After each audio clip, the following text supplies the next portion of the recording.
Everything started on a quiet night. In the heart of London's East End, now home of hipsters, design hubs and trendy cafes, the spark for the siege of Sidney Street was lit. The Weil family, living in number 120 Houndsditch Road, reported suspicious hammering noises coming from number 119. That number was Mr. Harris's jewellery shop. It sounded like bricks being knocked down. Later, history revealed that it was the work of a gang of refugees from Russian Latvia, and, according to the legend, the gang's leader was Peter Piaktov, aka Peter the Painter. The police responded to the call, and several unarmed constables went to check out the scene. One of them decided to get inside the building, and he was fatally shot. The following hours saw an escalation of violence. In a crude battle on the street, 4 constables were killed by gunfire.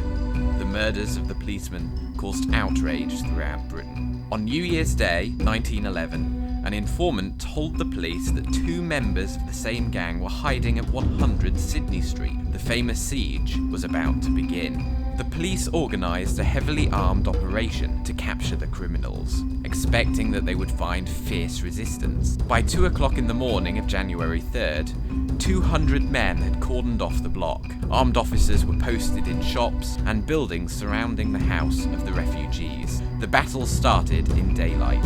It soon became apparent that the weapons of the besieged were superior. More troops came from the Tower of London, and a call reached Home Secretary Winston Churchill, who granted permission to use whatever force was necessary. As Churchill said, "In these circumstances, I thought it my duty to see what was going on by myself. I must, however, admit that convictions of duty were supported by a strong sense of curiosity, which perhaps it would have been well to keep in check." Churchill made it to 100 Sidney Street and witnessed the gunfire. It was a true war scene, but in good British fashion, life went on in the neighbouring streets as if nothing was happening. Churchill suggested several strategies to win the battle, from dragging up heavy artillery batteries to storming the house from several directions simultaneously, or even advancing up the staircase behind a steel shield. However, the final move presented itself rather accidentally. Wisps of smoke began drifting from the upper windows, and soon the top floor was in flames. Slowly, the big fire drove the gunmen to the lower level of the house.